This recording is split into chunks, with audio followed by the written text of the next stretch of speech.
Klaus, what are you doing? You can't be in there.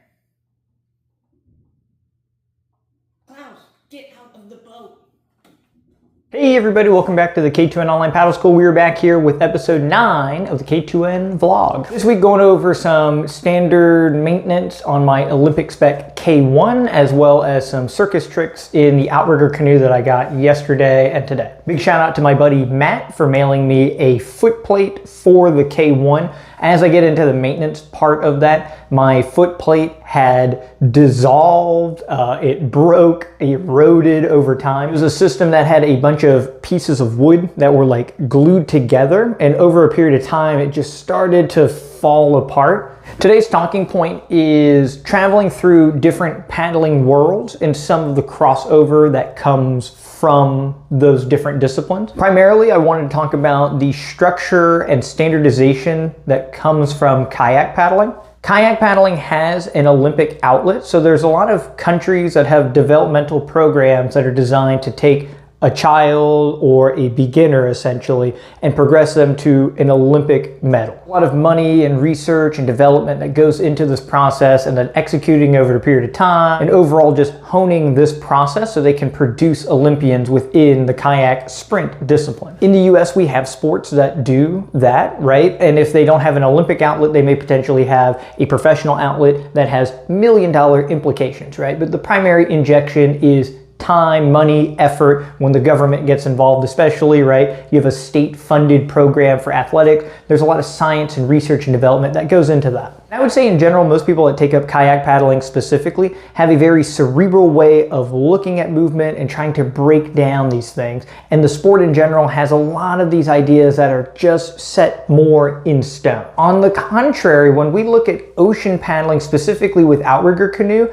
it is not standardized at all. This is where the K2N Online Paddle School has been very successful through Outrigger canoe, is looking at how they structure this training and learning materials from the K1 and the surf ski, and trying to structure that back for Outrigger canoe paddling specifically. A lot of fallacies that will arise from the Outrigger canoe community when it comes to technique, and a lot of it people don't do consciously, right? Many of these paddlers that are the most argumentative are usually only OC6 paddlers specifically, which is a big difference from OC1 paddlers specifically. One of the big things that Outrigger canoe in general lacks is a skill system, a rating system, and some sort of metric that defines a person's skill level. In sprint, kayak, and canoe, for example, your speed can be determinant of your overall skill level, right? Most paddlers are going to be on flat water that is the same depth, wind being a non-factor in doing time trials especially. And so when we look at those finish times, you can figure out somebody's overall skill level based on that metric, right? If you are doing 1,000 meters in 5 minutes, that's not super impressive. And if you're doing 1,000 meters in 3 minutes and 30 seconds, you're an Olympian. And so it's that simple to determine skill level overall. But in Outrigger canoe, right? Again, if you paddle in an OC6 for a non-standardized distance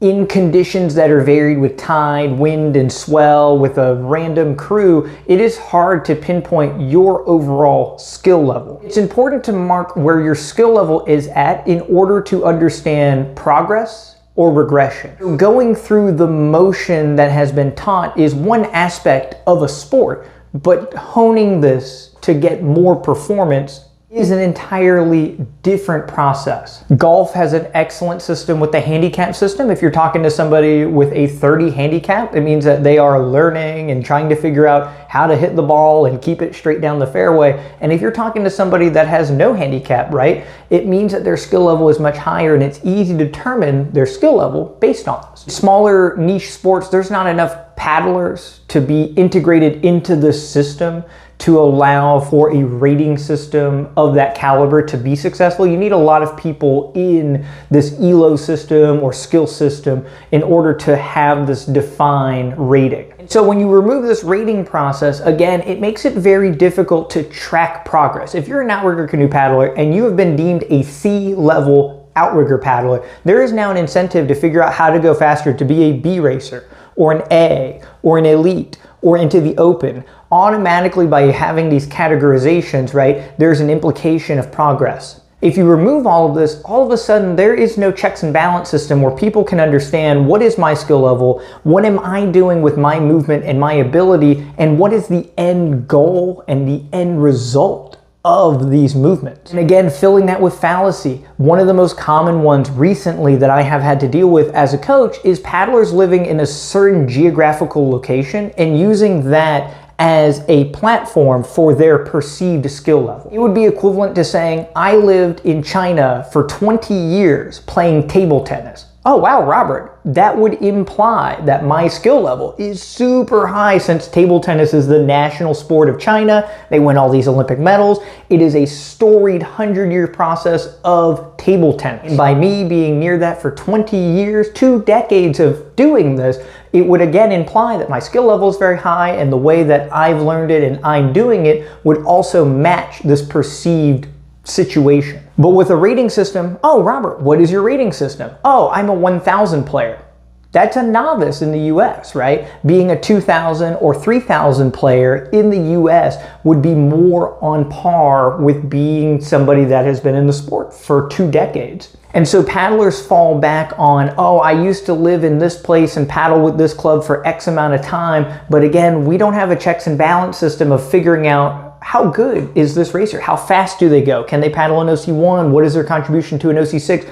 A lot of these ideas are left ambiguous, and it's almost on purpose in a lot of settings that people want the ambiguity in the process. Because if we can define somebody's skill level, then it would be, oh, you're not good, or you could be faster. And a lot of people don't want to deal with that. Oh, no, I just want to say that I've done it for all of this time in the past, and I no longer need to progress. And these ideas are not applicable to me because I've already done these things in my past. Obviously, I am not a professional level racer. And so as a coach, I don't believe you have to be the world champion in order to teach somebody how to wield a paddle. What is important is that you consistently learn and research and go through these processes yourself in order to give people the most up-to-date piece of information. Ideology that was good in 1992 is not going to be the same as 2024, right? It is an information arms race on using your body, using your paddle, and how to move these boats very well. Shielding yourself within a team person vessel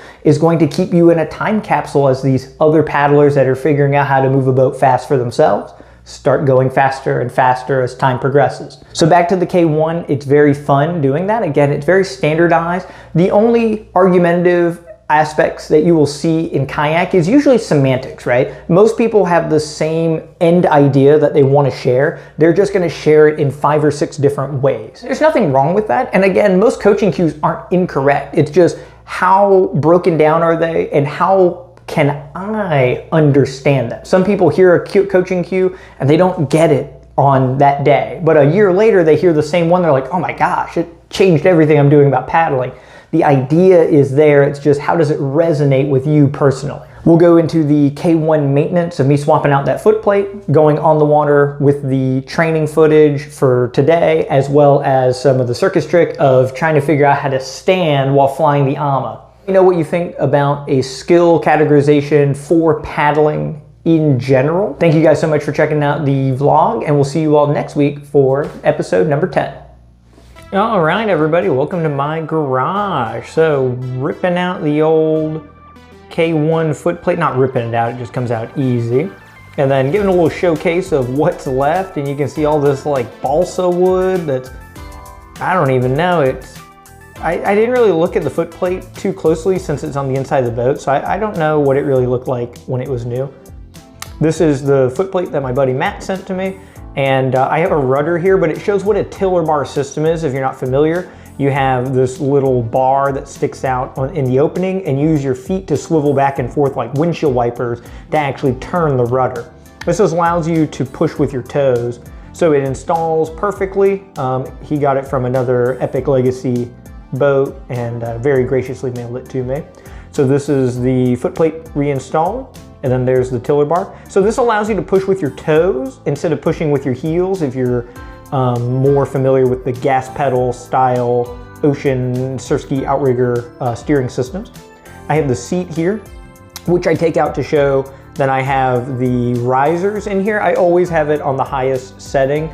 The higher the seat, the tippier the boat, but the more leverage you have.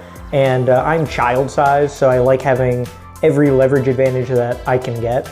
It makes the boat pretty tricky balance-wise for people using it. Even for myself, you'll see in these drills coming up. So welcome back to Lake Hernando. So we're here.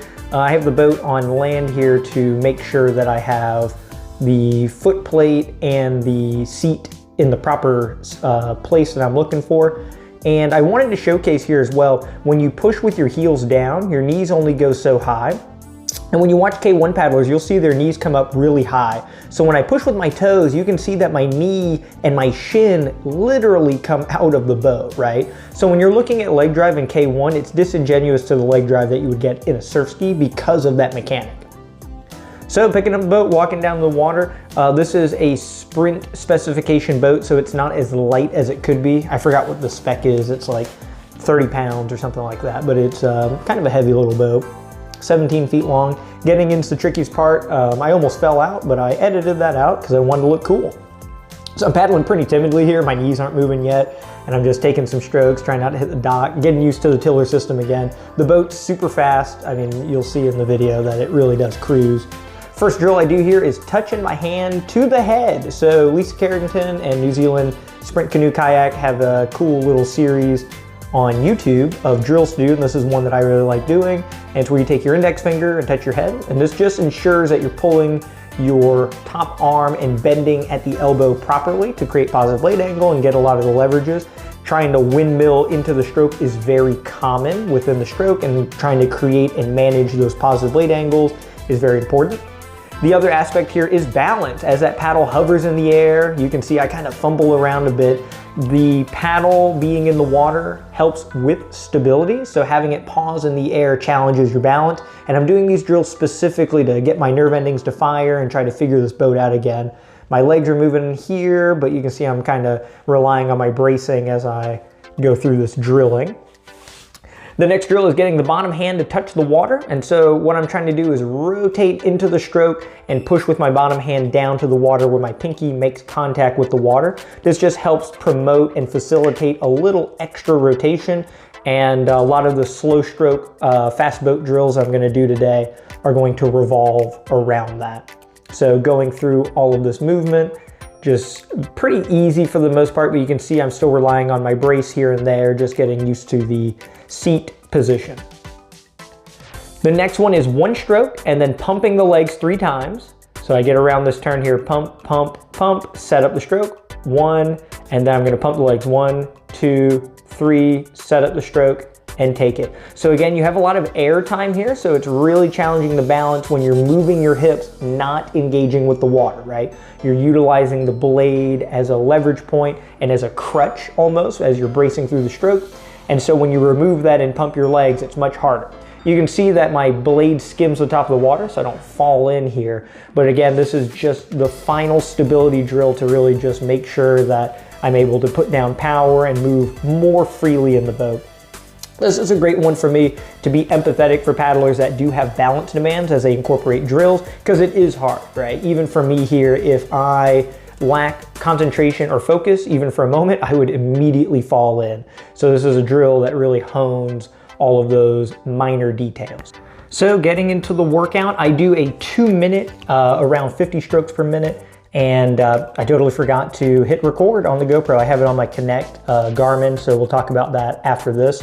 This is 60 strokes per minute for 10 minutes, right? So within the kayak, 60 strokes per minute, not very fast stroke rate. One of the main things that I'm looking for here is length in the water through positive blade angle, utilizing the hips and staying consistent with the hip drive and leg motion. I'm trying my best to push with the toes, but it's been a while since I've been in the boat, so I end up kind of mid-foot heel pushing.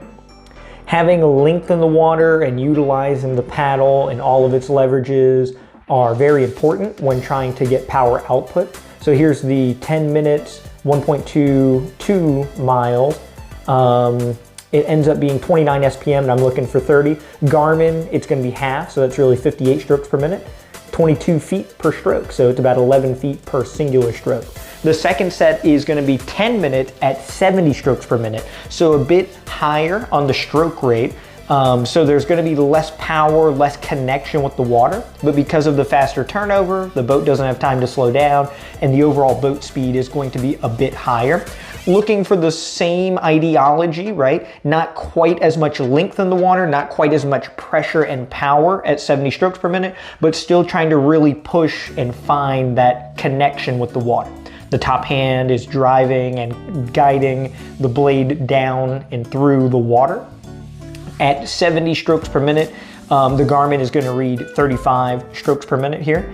And we end up getting an 18.96, so about 9 feet per singular stroke. And then again, this counts 2 strokes, 34 SPM, so 68 strokes per minute, looking for about 70. The overall speed 7.6, so a bit faster than 60 strokes per minute. So this is the end of 70 strokes per minute, but this gives me time to put the metrics on for my first 2-minute burst. And so building strength, building power, putting that connection in the water, 26 SPM is 52 strokes per minute, and still at managing 7.3 miles per hour, 810 per mile. It's only 108 strokes, 54 double strokes, but trying to find and feel that connection is very important in the kayak.